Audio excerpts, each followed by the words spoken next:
नमस्कार साथियों, स्वागत है आपका अपने YouTube channel YK online education में। दोस्तों, हम यहाँ पर हिंदी व्याकरण और साहित्य दोनों पढ़ रहे हैं। यदि आप किसी भी एग्ज़ाम की तैयारी कर रहे हैं जहाँ पर हिंदी कंपलसरी है तो आप हमसे जुड़ सकते हो। और यदि आप LT हिंदी की तैयारी, LT ड्राइंग की तैयारी कर रहे हैं तो भी आप हमसे जुड़ सकते हो। हम यहाँ पर दोनों की तैयारी करवाते हैं। और करंट अफेयर्स में हमारा एक विशेष सीरीज यहाँ पर चलाया जा रहा है जिसका नाम है वन डे वन टॉपिक। तो आप चाहो तो उसे भी पढ़ सकते हो। तो चलिए आज का वीडियो शुरू करते हैं। और शुरू करने से पहले यदि आपने अभी तक हमारे चैनल को सब्सक्राइब नहीं किया है तो प्लीज़ कर लीजिए। अपने दोस्तों के साथ शेयर करना बिल्कुल भी ना भूलिए। और दोस्तों, लाइक करने में तो आप बिल्कुल भी कंजूसी मत करिएगा। तो चलिए शुरू करते हैं बिना टाइम गवाए। आज का हमारा टॉपिक है देवनागरी लिपि का विकास। जैसे कि आप सब जानते हैं कि हम यहाँ पर जो समूह ग के तहत जो UKPSC द्वारा पेपर करवाए जाने हैं, जिनका सिलेबस मैं आपको पिछले वीडियो में बता चुकी हूँ कि उसका सिलेबस क्या था। तो वर्णमाला वाला टॉपिक हमारा पूरा हो चुका है। यदि आपने अभी तक वो टॉपिक नहीं पढ़ा है तो आप पढ़ लीजिए। उसका लिंक मैं इसी वीडियो के नीचे डिस्क्रिप्शन में आपको दे दूँगी। और उसके बाद जो अगला हमारा टॉपिक है वो है देवनागरी लिपि का विकास। तो आज हम इसको पढ़ेंगे और बहुत अच्छे से हम समझेंगे। यहाँ से अगर आपने इसको आज अच्छे से समझ लिया, एक वर्गीकरण के माध्यम से मैं आपको समझाने का प्रयास करूँगी। और यदि आप समझ गए तो समझ लो, आप ये जो भी इस टॉपिक से आंसर बनेंगे, क्वेश्चन बनेंगे, उनका आंसर आप इजीली दे पाओगे। तो चलिए शुरू करते हैं। देखिए, सबसे पहले हम जान लेते हैं कि लिपि कहते किसे हैं। तो मैंने यहाँ पर जैसे लिखा भी हुआ है कि प्रतीक चिन्ह, अर्थात किसी भी भाषा को अभिव्यक्त करने के लिए जो हम भाषा क्या होती है, हमारे विचारों की अभिव्यक्ति का माध्यम होती है। तो उस अभिव्यक्ति को जिस प्रतीक चिन्हों के द्वारा, जो उसके लिए निर्धारित प्रतीक चिन्ह होते हैं, उन्हें कहते हैं लिपि। आप चाहो तो लिख सकते हो, किसी भी भाषा को अभिव्यक्त करने के लिए निर्धारित प्रतीक चिन्हों को लिपि कहते हैं। ठीक, ये तो हो गई आपकी परिभाषा। और प्रतीक चिन्ह क्या थे, जो कि हमने वर्णमाला पढ़ी है, तो वही तो प्रतीक चिन्ह हैं। तो जहाँ पर हम बोल रहे हैं वो उसके क्या होंगे, ध्वनि हो गई। और वही ध्वनि जब हम लिख रहे हैं तो वो उसके क्या हो गए, प्रतीक चिन्ह हो गए। ठीक है। इसके बाद यदि हम इस नाम की बात करें, जो देवनागरी नाम है वो कैसे पड़ा इस लिपि का, तो इसके संबंध में बहुत सारे मत प्रचलित हैं। मैं सारे मत आपको लिखवाऊंगी नहीं, क्योंकि नहीं पूछे जाते हैं और ना ही इम्पोर्टेंट है। ठीक, बस एक जानकारी के लिए आपको सब समझा लेती हूँ कि जो कुछ मत हैं उनमें से पहला तो ये है कि कई लोगों का मानना है कि गुजरात क्षेत्र में इस लिपि में जो सबसे पहले जिन लोगों ने प्रयोग किया था वो थे गुजरात के नागर ब्राह्मण। तो उनके द्वारा प्रयोग की गई जो लिपि थी, बाद में उसी का नाम क्या पड़ गया, नागर ब्राह्मणों से देवनागरी पड़ गया। ठीक, देव का मतलब होता है देवताओं की, क्योंकि देव लिपि भी इसे कहा जाता है, इसलिए नागर ब्राह्मणों के द्वारा प्रयोग होने वाली लिपि को देवनागर कहा गया। कुछ मत तो इस प्रकार से कहते हैं। कुछ लोगों का मानना है कि काशी बनारस क्षेत्र को उस समय देवनगर कहा जाता था, और वहाँ पर जो लोग इस लिपि का प्रयोग करते थे उनका नाम, उसी के नाम पर इसका नाम देवनागरी पड़ा। तो बहुत सारे मत हैं, लेकिन जो सर्वमान्य मत था वो क्या था कि बौद्ध धर्म का जो एक ग्रंथ था जिसका नाम था ललित विस्तार। ठीक, बौद्ध धर्म का एक ग्रंथ था जिसका नाम था ललित विस्तार। इसमें जो लिपि प्रयुक्त हुई थी उसमें दो लिपियां थी। एक लिपि थी देव लिपि, दूसरी थी नागर लिपि। और इन दोनों लिपियों का जो मिश्रण था, उससे जो निकली, आगे चलकर जो लिपि निकली, उसका नाम देवनागरी पड़ा। तो ये सर्वमान्य मत है। ठीक, तो ये आपको ध्यान रखना है।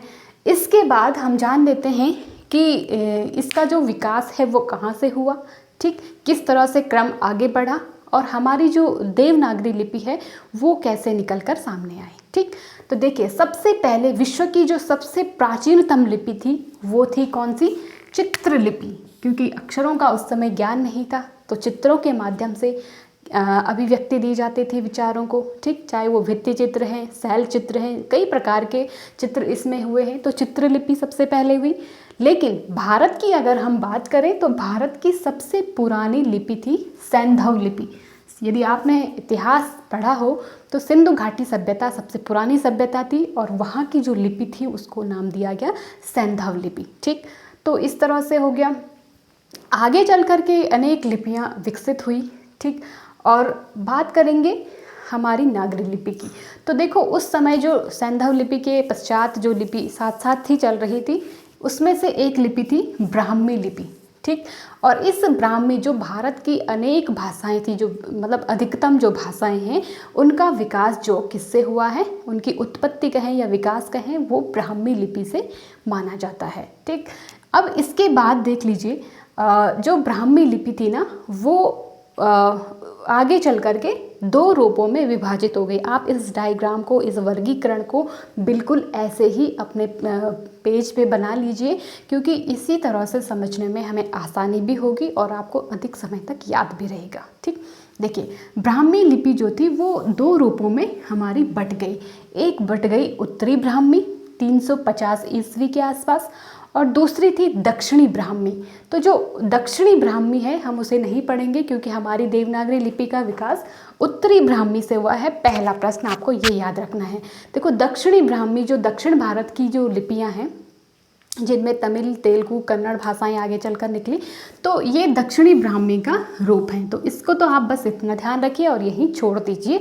हम बढ़ेंगे इसकी ओर और इसी को हम बहुत आगे तक लेके जाने वाले हैं, तो इस पर आप फोकस करिए। ठीक, देखिए तो पहली क्या है, उत्तरी ब्राह्मी लिपि। ठीक, हम उत्तर भारत के हैं तो हमारी लिपि जो देवनागरी है वो उत्तर भारत में प्रचलित है। इसको इस तरह से भी याद रख सकते हैं आप।